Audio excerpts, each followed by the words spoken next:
நீலவானம் இலங்கை செய்திகள். நாளை தேர்தல், நாடு முழுவதிலும் விசேட பாதுகாப்பு. மாம்பழ சின்ன வேட்பாளரின் வீட்டின் மீது தாக்குதல். அருகம்பே தாக்குதல் திட்டம் தகவல் குறித்து விசாரணை. பயண எச்சரிக்கையை மீளப்பெறுமாறு வலியுறுத்து. தொடர்வன விரிவான செய்திகள்.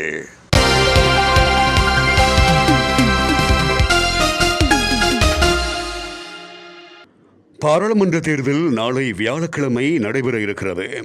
இதற்காக அனைத்து ஏற்பாடுகளும் பூர்த்தியாகியுள்ள நிலையில் நாடு முழுவதிலும் விசேட பாதுகாப்பு ஏற்பாடுகள் செய்யப்பட்டிருப்பதாக பிரதி பொலிஸ் அதிபர் நிகால் தல்துவ குறிப்பிட்டிருக்கின்றார். நாடளாவிய ரீதியில் உள்ள அனைத்து வாக்குச்சாவடிகளிலும் சுமார் 64,000 போலீஸ் அதிகாரிகள் பாதுகாப்பு பணியில் ஈடுபடுத்தப்பட்டிருப்பதாகவும் அவர் கூறியுள்ளார். நாடுளாவிய ரீதியில் தேர்தல் நடைபெறும் நாளிலும் அதற்கு மறுநாளிலும் தேவை ஏற்பட்டால் அதற்கு பின்னரும் போலீஸ் அதிகாரிகளை பணியில் ஈடுபடுத்த இருப்பதாகவும் அவர் குறிப்பிட்டுள்ளார். இந்த முறை பாராளுமன்ற தேர்தலில் சுயேட்சை குழுக்கள் மற்றும் அரசியல் கட்சிகள் அடங்கலாக 690 குழுக்கள் போட்டியிடுகின்றன. அத்துடன் 8,361 வேட்பாளர்கள் தேர்தலில் போட்டியிடுகின்றனர். 225 உறுப்பினர்களை கொண்ட பாராளுமன்றில் 196 உறுப்பினர்கள் வாக்கெடுப்பின் ஊடாக தெரிவு செய்யப்படுவார்கள். அத்துடன் 2024ஆம் ஆண்டு வாக்காளர் பட்டியலுக்கு அமைய சில மாவட்டங்களில் தெரிவு செய்யப்பட இருக்கின்ற வேட்பாளர்களின் எண்ணிக்கை மாறுபட்டிருக்கிறது. இதற்கமைய கம்பகா மற்றும் களுத்துறை மாவட்டங்களில் தலா ஒரு வேட்பாளர்களின் எண்ணிக்கை அதிகரித்திருப்பதுடன் யாழ்ப்பாணம் மற்றும் கொழும்பு ஆகிய மாவட்டங்களில் தெரிவு செய்யப்பட இருக்கின்ற வேட்பாளர்களில் ஒவ்வொரு வேட்பாளர்களின் எண்ணிக்கை குறைவடைந்திருக்கிறது. இதன்படி கொழும்பு மாவட்டத்தில் 18 உறுப்பினர்கள் பாராளுமன்றத்துக்கு தெரிவு செய்யப்பட இருக்கின்றார்கள். அத்துடன் கம்பகா மாவட்டத்தில் 19 உறுப்பினர்கள் பாராளுமன்றத்துக்கு தெரிவு செய்யப்பட இருக்கின்றார்கள். அதே நேரம் களுத்துறை மாவட்டத்தில் இருந்து பாராளுமன்றத்துக்கு தெரிவு செய்யப்பட இருக்கின்ற உறுப்பினர்களின் எண்ணிக்கை 11ஆக அதிகரித்திருக்கிறது.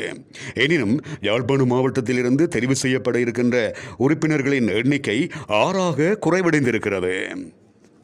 மாம்பழம் சின்னத்தில் சுயேட்சையாக போட்டியிடும் வேட்பாளர் ஒருவருடைய வீட்டின் மீது வன்முறை கும்பல் தாக்குதல் ஒன்றை நடத்தியிருக்கிறது. குறித்த வேட்பாளரின் வீட்டுக்குள் நேற்று மாலை அத்துமீறி உள்நுழைந்த வன்முறை கும்பல் அந்த வீட்டில் இருந்தவர்களை தாக்கி காயப்படுத்தி இருக்கின்றார்கள்.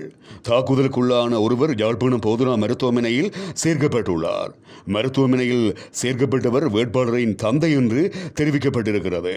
அத்துடன் வீட்டின் உடைமைகளும் அடித்து சேதமாக்கப்பட்டுள்ளன.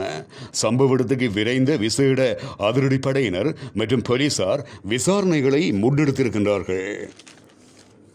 அருகம்குடாவில் இஸ்ரேலிய சுற்றுலா பயணிகள் மீது துப்பாக்கி பிரயோகத்தினை மேற்கொள்வதற்கு திட்டமிட்டதாக அமெரிக்க நீதி திணைக்களம் தெரிவித்துள்ளமை குறித்து விசாரணைகள் இடம்பெறும் என போலீஸ் பேச்சாளர் நிகால் தல்துவ குறிப்பிட்டிருக்கின்றார்.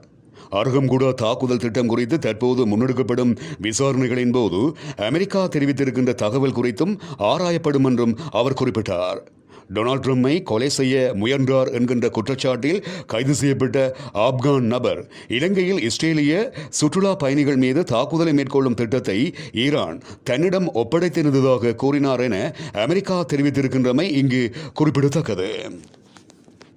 மறு அறிவித்தல் வரை அருகம்பே பிரதேசத்தில் பயணிப்பதை தவிர்க்குமாறு விடுக்கப்பட்ட பாதுகாப்பு எச்சரிக்கை அதனுடைய அறிவிப்பை வாபஸ் பெறுமாறு வெளிவிவகார அமைச்சு அமெரிக்க தூதரகத்திடம் கோரிக்கை விடுத்திருக்கிறது. எவ்வாறாக இருப்பினும் இது தொடர்பில் இலங்கையில் உள்ள அமெரிக்க தூதரகத்திடம் இருந்து எந்த பதிலும் இல்லை என அரசாங்க தகவல்கள் தெரிவிக்கின்றன. அருகம்பே பிரதேசத்தில் உள்ள பிரபல சுற்றுலா தலங்களை இலக்கு வைத்து தாக்குதல் நடத்தப்பட இருப்பதாக நம்பகரமான தகவல் கிடைத்திருப்பதாக கடந்த மாதம் 23ஆம் நாள் அமெரிக்க தூதரகம் தனது பிரஜைகளுக்கு அறிவித்திருந்தது. பின்னர் சம்பந்தப்பட்ட இடங்களில் பாதுகாப்பை பலப்படுத்த அரசாங்கம் நடவடிக்கை எடுத்திருப்பதுடன் சம்பவம் தொடர்பாக 6 பேர் தற்போது காவலில் வைக்கப்பட்டு விசாரணைகள் முன்னெடுக்கப்படுகின்றமை இங்கு குறிப்பிடத்தக்கது. இத்துடன் நீலவானத்தின் இலங்கை செய்திகள் நிறைவடைகின்றன.